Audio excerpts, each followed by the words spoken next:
Hello बच्चों, कैसे हो आप सब? बढ़िया हो ना? पढ़ाई वढ़ाई तो कर रहे हो ना? मैं काफ़ी दिनों से आपसे रूबरू नहीं हो पाई क्योंकि हमारे पारिवारिक फंक्शन की वजह से मैं थोड़ा सा बिज़ी थी। ठीक है, तो आज अपन कक्षा 9 का समकालीन भारत, इसका भाग 1, इसका पाठ 1 है भारत, आकार एवं स्थिति। इसके कुछ मुख्य प्रश्नोत्तर है। ये वाले प्रश्नोत्तर मैंने कुछ हल किए हुए हैं, मुख्य हैं ये। इन प्रश्नोत्तर को मैंने हल करके आपको समझाने का इनको प्रयास करूँगी। और ये इसमें भारत का नक्शा आप ज़रूर खोल के रखना। ठीक है, जब भी मैं ये प्रश्नोत्तर आपको समझाऊँ ना, तो इस नक्शे को आप ज़रूर खोल लेना। और नक्शे को आपको कंठस्थ भी करना है, इसको बना के इसका अभ्यास करना है।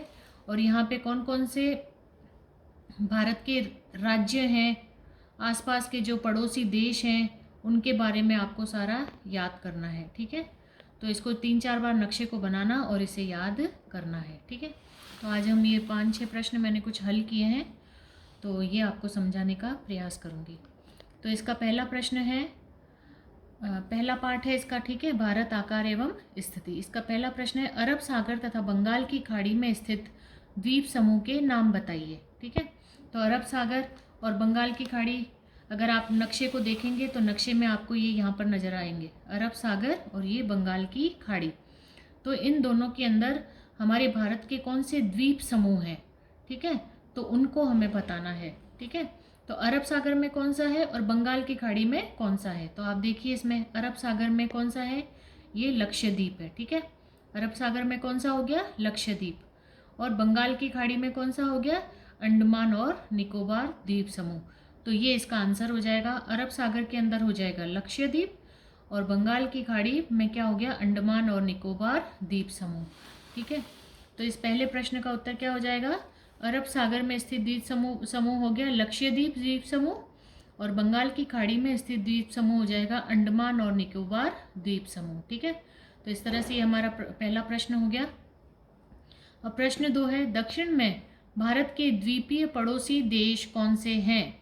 ठीक है, दक्षिण में, दक्षिण का एरिया आप जानते ही होंगे। देखो ऊपर की तरफ क्या है, ये नक्शे के अंदर अपन देखते हैं, यहाँ पे ये पूरब कहलाता है, ये वाला हिस्सा पश्चिम कहलाता है भारत का, ये ऊपर वाला जो है ये उत्तर कहलाता है, और ये दक्षिण कहलाता है।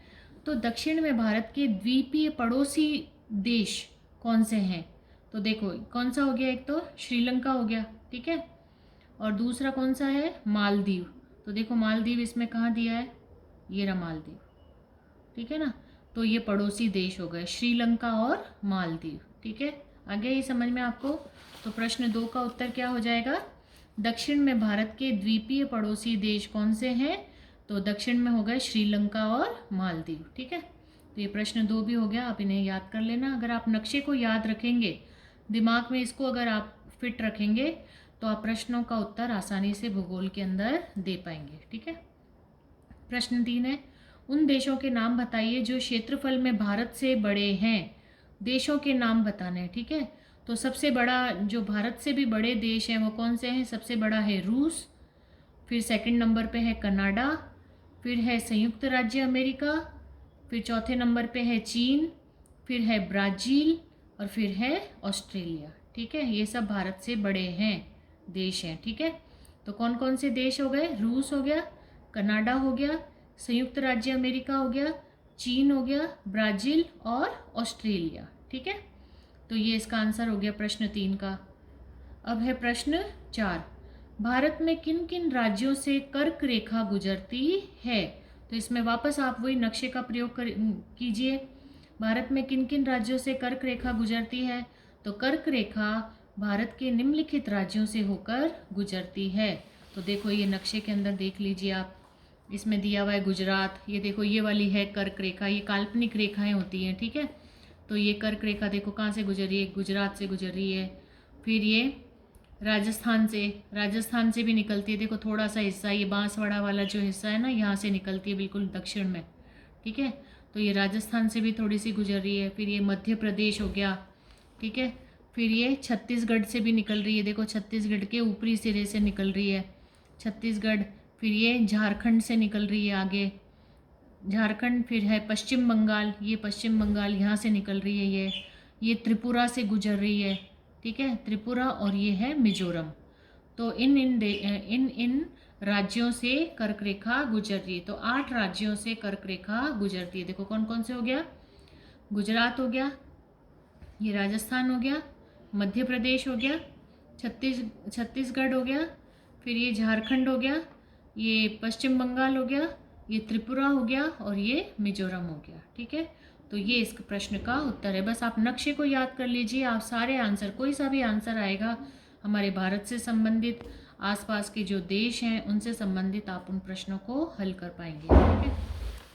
अब प्रश्न संख्या 5, हमारे उत्तर पश्चिमी, उत्तरी तथा पूर्वी पड़ोसी देशों के नाम बताइए, ठीक है। हमारे उत्तर पश्चिमी, अब ये देश बताने, हमारे आसपास के जो देश है ना, हमारे चारों तरफ जो देश हैं उनमें से उत्तरी पश्चिमी, उत्तरी तथा पूर्वी पड़ोसी देशों के नाम बताने हैं।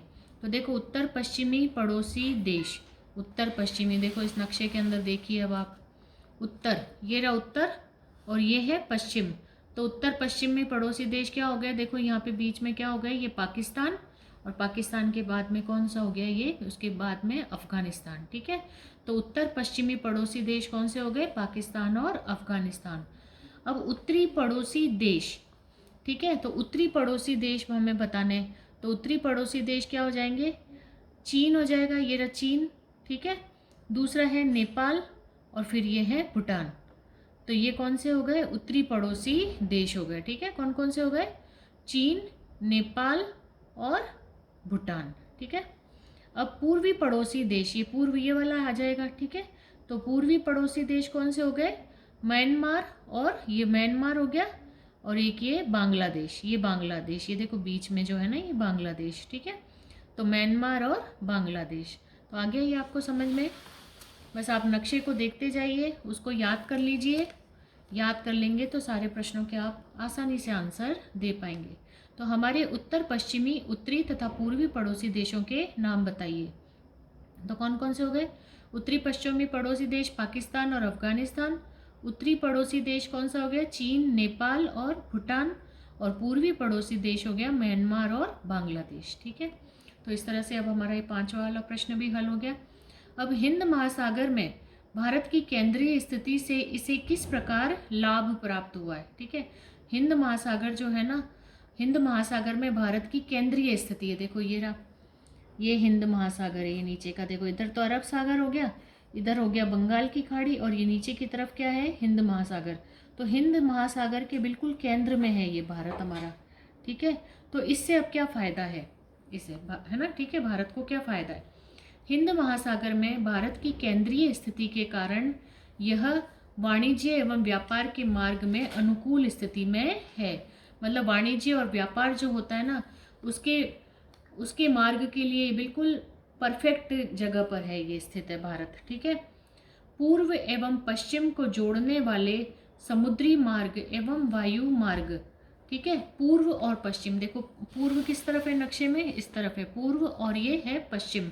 तो पूर्व एवं पश्चिम को जोड़ने वाले समुद्री मार्ग, इसका जो समुद्री मार्ग है, ठीक है, और जो वायु मार्ग है ना, जहाँ से हवाई जहाज वगैरह ये जाते हैं, ठीक है, समुद्री मार्ग और वायु मार्ग हिंद महासागर एवं भारतीय उपमहाद्वीप से होकर ही गुजरते हैं, ठीक है। समुद्री मार्ग भी भारतीय उपमहाद्वीप से गुजरता है, और जो वायु मार्ग होता है ना, वो भी भारतीय उपमहाद्वीप से होकर ही गुजरते हैं।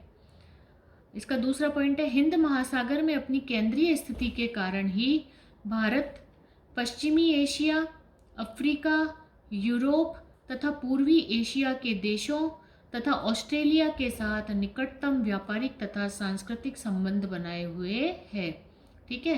मतलब हिंद महासागर की केंद्रीय स्थिति के कारण ही ये जो भी देश दिए हुए हैं ना, इससे इसका व्यापारिक संबंध भी है और सांस्कृतिक संबंध भी इससे अटूट है, इसी की वजह से हिंद महासागर के कारण, क्योंकि हिंद महासागर के कारण ही मतलब समुद्री मार्ग भी है और वायु मार्ग जो है ना, ये सारा इसको मिला हुआ है, ठीक है, भारत को। तो ये हो गया हमारा प्रश्न 6। तो प्रश्न 6 अब आपको ये हल हो गया है हमारा ये। तो पहला प्रश्न, दूसरा प्रश्न, तीसरा प्रश्न, चौथा और पांचवा और छठा। आशा है कि मुझे आशा है और विश्वास है कि आपको ये सारे के सारे प्रश्न समझ में आ गए होंगे।